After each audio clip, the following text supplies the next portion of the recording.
আজকে নিয়ে চলে এলাম মজাদার একটা রেসিপি। আপনারা দেখতেই পাচ্ছেন, থাম্বনেল দেখে তো আপনারা অবশ্যই বুঝতে পেরে গেছেন। এটা হচ্ছে ভেলপুরির দোকান, ঠিক আছে।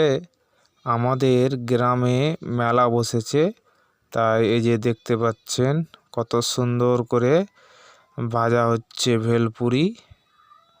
খুবই টেস্টিং মজাদার ভেলপুরি। এগুলো আমরা বাড়িতে বানাই খেতে পারবো আর কি। আর দোকানের একটু আলাদা রকম হয়, বুঝতেই পাচ্ছেন। আপনারা তো অবশ্যই মেলাতে ভেলপুরি খেয়েছেন। আমাদের গ্রামে মেলা বসেছে, তাই মেলাতে অনেক রকম দোকান বসেছে, খাবারের দোকান। দেখতে পাচ্ছেন ভেলপুরি কিভাবে তৈরি করছে। ভাজা হয়ে গেছে অলরেডি, এবার এটাকে তুলে নেওয়া হচ্ছে। আর ঠিকভাবে অতটা মোটামুটি করে ভেজে নেয়। তবে ঘরে যদি আপনি নিজে হাতে তৈরি করেন তাহলে নিজের মতন হবে, ওটা স্বাদ হবে আলাদা।